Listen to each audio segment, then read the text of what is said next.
Chegando, trazendo mais informações, canal Brasil Notícias. Sou Rilgley Fagundes, 25 de junho de 2020. Na descrição do vídeo vocês vão encontrar o link para esta matéria. 24 de junho de 2020. Vamos lá?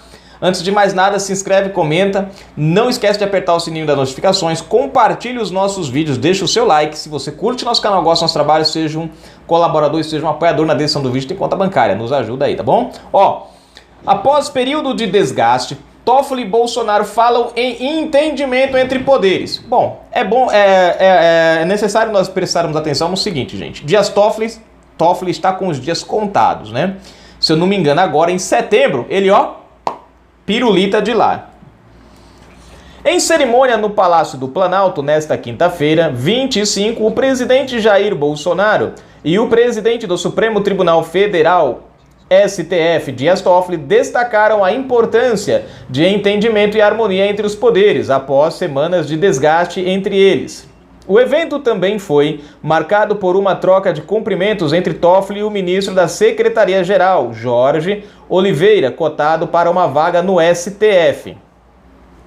Toffoli, Jorge e o presidente do Superior Tribunal de Justiça, STJ, João Otávio de Noronha, assinaram um termo para a integração dos sites das instituições sobre leis e normas legais ao portal da legislação.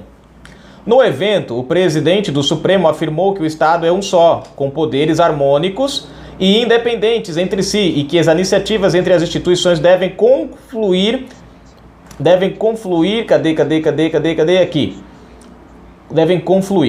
Vossa Excelência deu dignidade de ministério para uma das funções mais importantes no Estado brasileiro, que é aquela que trata dos atos normativos e da transparência normativa da Presidência da República.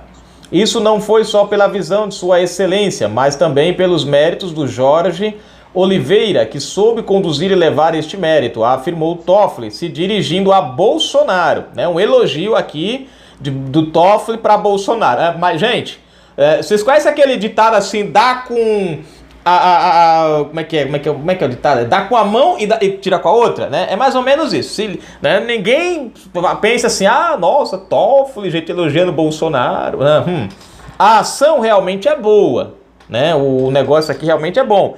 Agora aqui, né, esse elogio do Toffoli ao Bolsonaro, a gente tem que ficar com os dois pés atrás. Bom, deixa eu ver se tem mais alguma coisa aqui.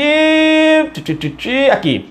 Jorge Oliveira, por sua vez, relembrou que ministros do STF já ocuparam a mesma posição que ele, à frente da subchefia de assuntos jurídicos da presidência, SAJ. Esses colegas de hoje dão continuidade ao trabalho já desenvolvido na presidência há algum tempo, desde o período em que o nosso presidente do Supremo, Dias Toffoli, passou pela SAJ. Antes, o ministro Gilmar Mendes também plantou algumas sementes que nós colhemos aqui, os frutos, e damos continuidade com isso, afirmou o ministro. No discurso, Bolsonaro declarou que o acordo de cooperação assinado nesta quinta-feira é um entendimento entre os poderes e bem revela o momento que vivemos no Brasil. Eu costumo sempre dizer quando estou com o Toffoli, com o Davi Alcolumbre, Rodrigo Maia, que somos pessoas privilegiadas. O nosso entendimento, sim, no primeiro momento, é que pode sinalizar que teremos dias melhores para o nosso país. Obviamente, entra mais gente nesse entendimento, deputados, senadores, os demais ministros do Supremo, nossos colegas do STF, servidores, disse Bolsonaro. O presidente da República também falou que somente com paz, tranquilidade, sabendo da nossa responsabilidade, será possível colocar o Brasil naquele lugar que todo mundo sabe que ele chegará. Se Deus quiser, o nosso governo dará um grande passo nesse sentido. Obrigado a todos pelo entendimento, pela cooperação e pela harmonia, afirmou. Nos últimos dias, Bolsonaro tem adotado uma postura mais discreta e evitado entrar em polêmicas com outros poderes ou autoridades. Desde a prisão de Fabrício Queiroz, ex-assessor do senador e filho do mandatário Flávio Bolsonaro, o presidente diminuiu a intensidade das conversas com apoiadores na saída do Palácio da Alvorada. Na semana passada, o presidente fez um gesto ao Supremo com a demissão do ex-ministro da Educação. Abraão Weintraub, que é alvo do inquérito das fake news. Um detalhezinho aqui, gente, nessa matéria aqui, você tem aqui a matéria aparentemente vinha boa até aqui. Nesse momento aqui, essa questão do Queiroz aqui eu até nem levo em conta, mas essa questão da demissão aqui tem um detalhe. O jornalista tenta dar a ideia que Bolsonaro fez um gesto de afago ao STF demitindo Abraão Weintraub. É bom lembrar que não foi Bolsonaro que demitiu Abraão Weintraub. Abraão Weintraub foi quem pediu demissão do cargo, né? Do Ministério da Educação. Então aqui a gente tem uma trocadazinha básica nas funções. É aquela velha história que eu falo para vocês, né? A matéria é boa, mas sempre tem uma conotaçãozinha para dar uma pincelada em uma situação meia assim, tipo, para dar uma imagem que Bolsonaro está se curvando ou se dobrando. Na verdade não é isso, mas vamos continuar. Deixa eu ver. Começa aqui, preste atenção. Na semana passada, o presidente fez um gesto ao Supremo com a demissão do ex-ministro da Educação, Abraão Weintraub, que é alvo do inquérito das fake news na corte. O Weintraub passou por um processo de desgastes com os ministros do STF. Em vídeo da reunião ministerial do dia 22 de abril, ele aparece chamando os magistrados de vagabundos e defende mandá-los para a prisão. No fim de maio, Bolsonaro elevara o tom ao comentar a operação autorizada pelo STF e realizada pela Polícia Federal, no âmbito do inquérito das fake news que teve como alvo bolsonaristas. Acabou, porra, disse o presidente na ocasião. E aqui finaliza a matéria. Vocês prestaram atenção que houve, né? Vocês prestaram atenção aí que houve uma desacentuação, né? Colocaram essa questão do Queiroz aqui, colocaram essa questão do Weintraub. Só que essa questão do Queiroz aqui eu não vou nem levar em conta muito, porque isso aqui é um fato que a mídia está explorando ao máximo, né? Mas essa questão do Weintraub aqui é uma questão que distorce um pouquinho o ponto. Bom, gente, mas a questão é o seguinte: o discurso do presidente, né? E essa interação com o Dias Toffoli é uma interação necessária, faz parte do trâmite, faz parte das funções do presidente da República. E assim, algumas pessoas podem ver isso como fraqueza. Eu já não vejo isso como fraqueza, pelo contrário. Eu vejo isso como integridade do presidente Jair Messias Bolsonaro. Por quê? Algumas pessoas poderiam estar falando: Bolsonaro não deveria falar com o Toffoli, Bolsonaro deveria ir para cima do Toffoli. E quando a gente vê por esse lado, a gente esquece outras contramedidas que podem prejudicar o presidente. E o meu ponto de vista é o seguinte: Bolsonaro ele foi eleito para governar o país. Ele não foi eleito para bater de frente com o STF, nem com o Congresso, nem com ninguém. E sim, dentro de pautas relacionadas a projetos, ao bem-estar do Brasil. E ele tem feito isso. Ele tem lutado por aquilo que ele tem prometido ao povo, ele tem lutado por aquilo que interessa para o país. No entanto, existem circunstâncias como essa daqui, que inclusive é um marco entre o Poder Judiciário e o Legislativo, o Executivo. Bolsonaro, ele precisa saber a hora de brigar, ele precisa saber a hora de bater de frente, ele precisa saber a hora de dar uma freada. Essa aqui é a hora de dar uma freada. Não é hora dele bater de frente, não é momento dele usar esse instante aqui para fazer um discurso de ataque, não. Eu acho que ele usou a estratégia certa, é o meu ponto de vista. Muitas pessoas talvez não concordem devido à ação que tem do STF. Outra coisa que a gente tem que levar em conta, gente, os dias do Dias Toffoli, o Toffoli está com os dias contados no STF. Nós estamos aqui em junho, você tem aí julho, agosto, setembro, a gente tem mais ou menos 2 meses e meio aí, ainda de Dias Toffoli. Vai entrar quem? Vai entrar o ministro Luiz Fux. Então não é muita vantagem Bolsonaro bater de frente com um cara que praticamente já está abrindo a porta da presidência do STF e saindo para dar lugar a outro. Então Bolsonaro nesse momento, em relação ao Dias Toffoli, ele deve levar isso aqui de uma maneira, vamos dizer assim, de uma forma... como é que se diz a palavra, rapaz? Ele tem que usar, me fugiu a palavra agora, mas de uma forma assim meio que na malandragem, vamos usar esse termo, meio que na malandragem, né? Vocês sabem jogar esse jogo? Eu também sei jogar esse jogo. Vocês sabem fingir que tá tudo bem? Eu também sei fingir que tá tudo bem. Vamos embora. É mais ou menos isso. Existe a hora de você atacar, existe a hora de você recuar, e existe a hora de você pensar numa estratégia nova e usar novas estratégias. E Bolsonaro está usando isso. Eu achei interessante e achei válido, mesmo sendo depois da questão da prisão do Queiroz, pelo seguinte: alguém fala, mas por que Bolsonaro recuou depois da prisão do Queiroz? Simples, gente. A mídia vem batendo no presidente, madeira em cima de madeira.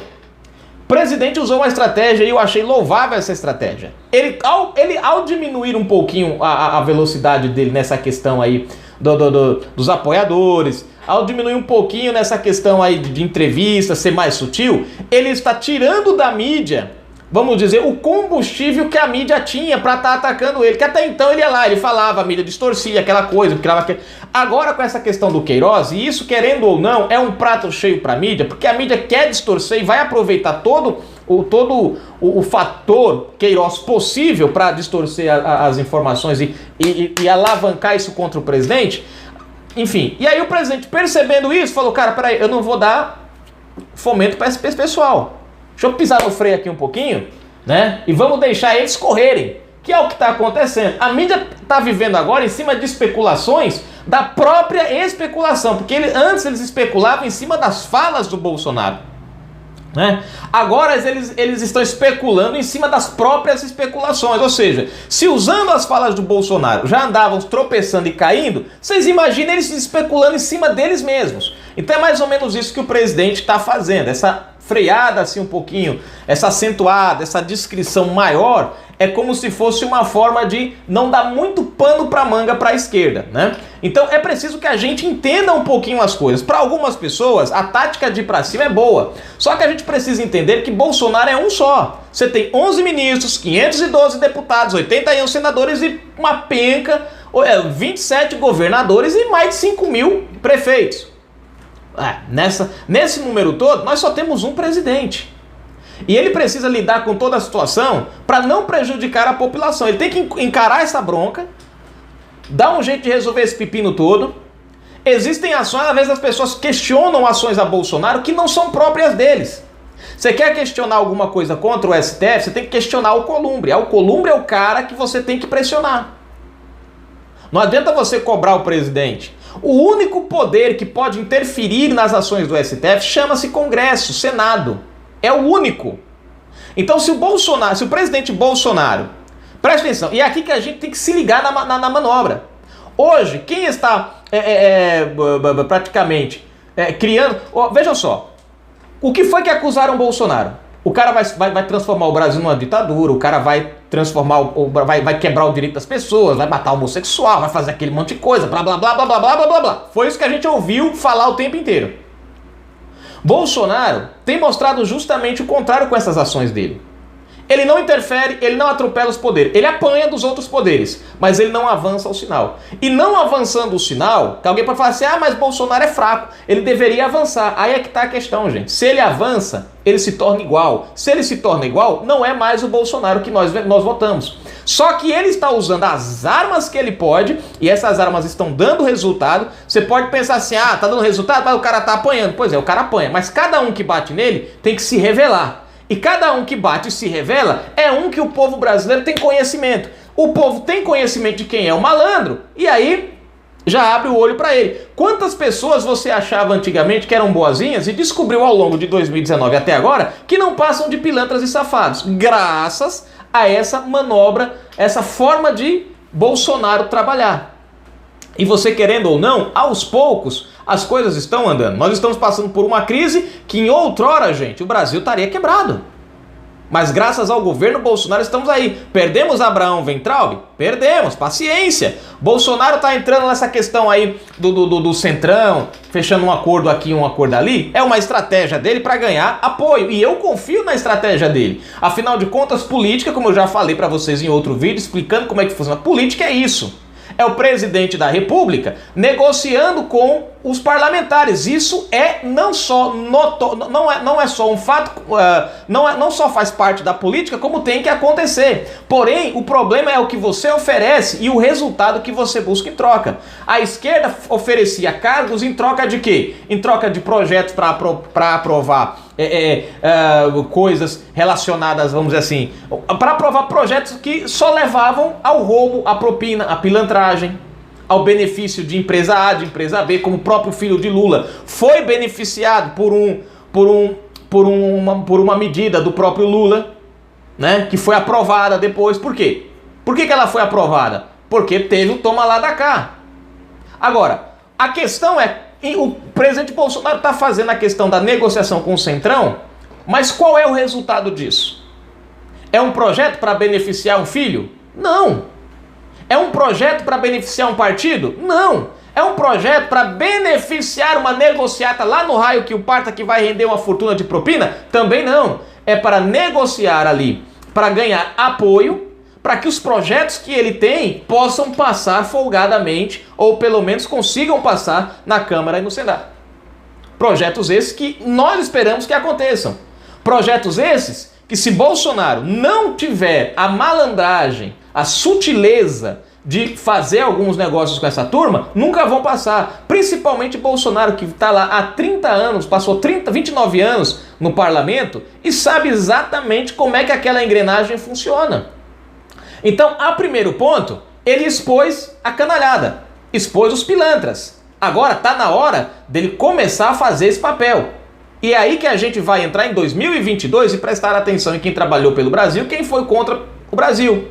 Quem estava lá apenas por alguma coisa ou quem estava lá porque honrou o seu voto. E aí você em 2022 tira ou mantém o seu parlamentar. Bom, é assim que funciona a política. Bolsonaro está aí, vamos aguardar. Eu estou confiando, né? Eu, particularmente, nessa questão do Centrão e Bolsonaro e partidos, né? Para mim, eu acho que isso é válido, tem que ser feito, o Brasil precisa andar. E é uma estratégia que ele está usando. Ele está usando as mesmas armas dos inimigos. Os inimigos estão usando essa arma contra ele. Ele pegou essa arma e vai usar essa arma a favor do Brasil. E isso é o que conta e é o que consta. Confio na estratégia dele, tô com ele. E 2022 é 38 sem nenhuma preocupação. Canal Brasil Notícias. Fui, gente. Daqui a pouco a gente volta.